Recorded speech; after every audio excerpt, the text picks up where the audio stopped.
What's up, guys? Guys, get ready kasi ito yung klaseng pabango na pag inispray ko siya, lahat lalayo. They won't appreciate it. No one will appreciate this kind of fragrance. Ako lang siguro makaka-appreciate nito, or maybe my girlfriend, or I don't know kung sino man makaka-appreciate itong gantong klaseng scent. This is type of a fragrance na talagang pag sinuot ko, sasabihin nila na, ano yun? Parang may umihi ba dito? Parang bakit ang baho? Amoy panghe?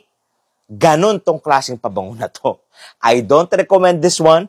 Please lang guys. I suggest sample it first and you will see how gorgeous it is. Joke lang guys. Please don't buy this one, okay? Samplein nyo muna before you buy this bottle, okay? This is from the independent brand sa Turkey, which is, the name of the brand is Pekji. So this is an independent brand na way 3 years ago, na fall in love ako sa brand na to. Because of the artistry, because of the composition ng mga scents na ginagawa niya on each fragrance, talagang mababaliw ka talaga. Kasi pagdating sa mga fragrances, you will, ang huling baksak mo lagi, it will be always independent brand.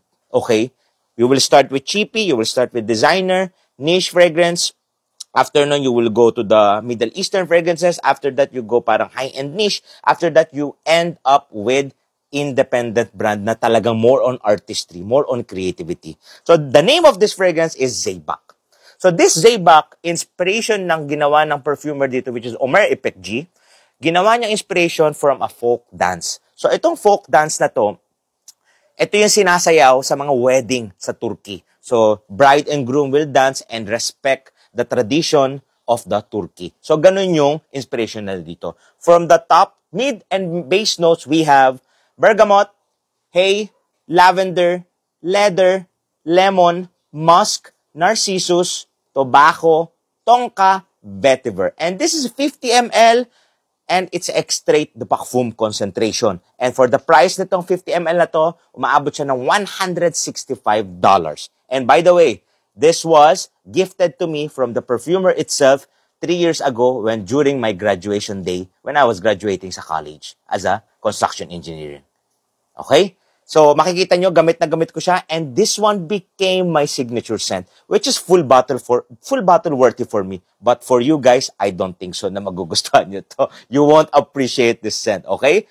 So, initial blast pa lang, maaamoy mo na talaga yung blast of lavender. You can smell the hay note. It's very parang very earthy yung hay niya dito. Tapos maaamoy mo din yung blast of bergamot. Very citrusy yung bergamot niya and medyo parang kakaiba yung bergamot niya dito. Then after that, medyo nagiging bubble gummy na siya. That's because coming from the narcissus flower and the combination of lavender. And then after that, dito na lumalabas yung sweetness ng tonka bean. And also, the rootiness, the earthiness, the masculinity of the vetiver, dun siya lumalabas sa dry down. So, medyo parang powdery yung dry down niya. But, the interesting note na meron dito sa composition na nilagay ni Mr. Ömer İpekçi, the perfumer itself, is the sweat of horse. So, if you find it very interesting, what is the smell of sweat of horse, get your sample of this one, bumili kayo ng sample, and give it a try na gano ka-artistry ang na itong scent na to. So, don't blind buy this one kasi I don't recommend this one, okay? So, yun lang masasabi ko about this fragrance. Sobrang artistry and also kakaiba yung mga scents na mga ginagawa niya dito. For the projection, longevity, and the sillage, projection niya first 2 to 3 hours, malakas. Longevity, till kinabukasan. And for the sillage, magiging 50-50 ang sillage mo dito. Either sasabihin nila mabaho ka, either sasabihin nila mapanghi ka, amoy parang umihi ka ba? Hindi ka ba parang na naghugas? Ganun yung datingan nitong scent na to. But at the same time, may parang magiging mabangong mapanghi ka dito. Yun lang yung masasabi ko about this scent, itong Zeybak. This can be, hindi siya versatile. It's more on artistry talaga. And pwede siya maging good for semi-formal and formal setting.